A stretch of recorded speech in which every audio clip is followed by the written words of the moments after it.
ഈ നാട്ടിൽ ജനിച്ചതാണ്, ഇവിടെ ആരെ മകനാണ്, എവിടൊക്കെ ദർസിൽ പഠിച്ചു, എവിടൊക്കെ ദർസ് നടത്തി, ഇതൊക്കെ നമ്മുടെ മുമ്പിലുള്ളതാണ്.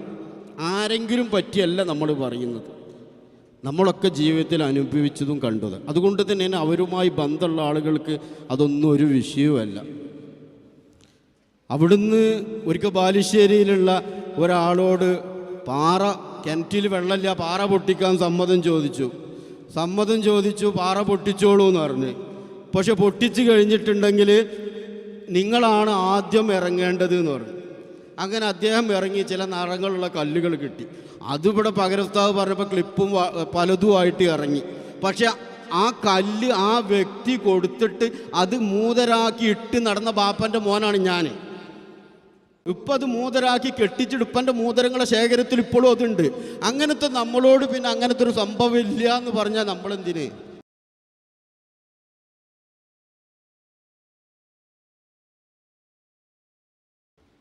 ഒരു വലിയന് ഭാര്യ ഗർഭം ധരിച്ചിട്ടുണ്ട് എന്നുള്ള സ്വപ്നം കാണിച്ചു കൊടുത്തു.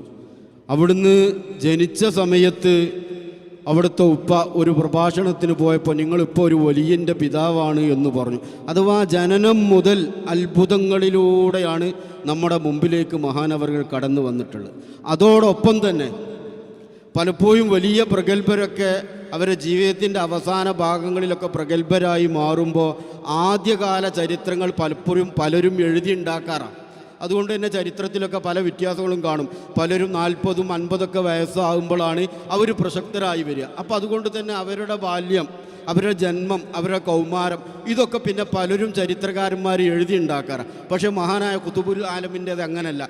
ഈ നാട്ടിൽ ജനിച്ചതാണ്, ഇവിടെ ആരെ മകനാണ്, എവിടൊക്കെ ദർസിൽ പഠിച്ചു, എവിടൊക്കെ ദർസ് നടത്തി, ഇതൊക്കെ നമ്മുടെ മുമ്പിലുള്ളതാണ്.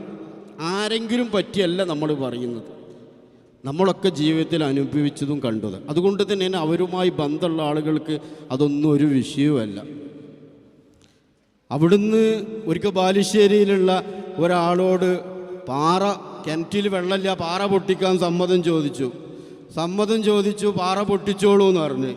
പക്ഷെ പൊട്ടിച്ച് കഴിഞ്ഞിട്ടുണ്ടെങ്കിൽ നിങ്ങളാണ് ആദ്യം ഇറങ്ങേണ്ടത് എന്ന് പറഞ്ഞു.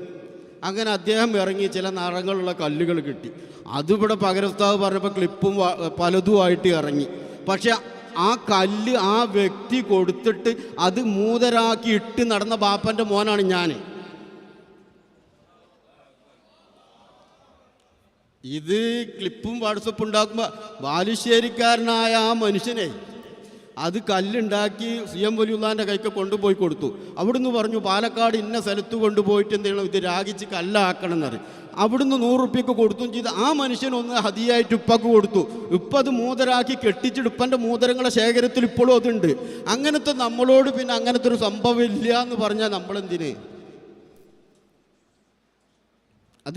അതിൻ്റെ പിന്നാലെ പോകേണ്ട ആവശ്യമില്ല. അവിടുത്തെ ബന്ധമുള്ള ആളുകളൊക്കെ അങ്ങനെ. മഹാനായ സുൽത്താനുലമ രോഗശയ്യയിൽ വന്നു. റബീഉൽ-ആഖിർ 22 ഉപ്പൻ്റെ ആണ്ട്.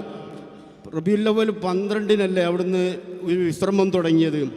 ഒരു റബീഉൽ-ആഖിർ 18 എനിക്ക് ഫോൺ വിളിച്ചു. എന്താ പറയുന്നത്? നിങ്ങൾ ഉപ്പൻ്റെ അടുത്ത്, അഥവാ സംസാരിക്കാൻ കൊണ്ട് തുടങ്ങിയിട്ടുള്ളൂ, നിങ്ങൾ ഉടനെ ഉപ്പൻ്റെ അടുത്ത് പോയിട്ട് CM വലിയുള്ളാനോട് ഇന്ന ഏറ്റെടുക്കാൻ പറയണം കേട്ടോ. അതാണ് ആ വിശ്വാസം, ആ ബന്ധമുള്ളവർക്ക്. ഞാൻ മനസ്സിലാക്കുന്ന അന്ന് ആരോ പറഞ്ഞു ആദ്യമായിട്ട് സംസാരിക്കുകയാണെന്ന് പറഞ്ഞു. അത് പറയുന്നത് എന്താണ്, വിളിച്ചിട്ട് പറയുന്നത് എന്താണ്, ഉപ്പൻ്റെ പേരിൽ ഫാത്തി ചോദിക്കും. കാരണം ഉപ്പൻ്റെ ആണ്ട് എടുത്തിട്ടുണ്ട്, ക്ഷണിച്ചിട്ടുണ്ടായിരുന്നു. അപ്പോൾ പറയുകയാണ് എന്തെന്ന്, നിങ്ങൾ ഉടനെ ഉപ്പൻ്റെ അടുത്ത് പോകണം, പോയിട്ട് CM വലിയുള്ളാനോട് എന്നെ ഏറ്റെടുക്കാൻ ഒന്ന് പറയണം കേട്ടോ. ഞാൻ പറഞ്ഞു വരുന്നത് CM വലിയുള്ളാഹി ഖദ്ദസല്ലാഹു സിർറഹുൽ അസീസ് അവരെ മദതും അവരെ സാന്നിധ്യമുള്ള മജ്ലിസാണ്. അവരെ പേരിലാണ് നമ്മൾ ഒത്തുകൂടിയിട്ടുള്ളത്.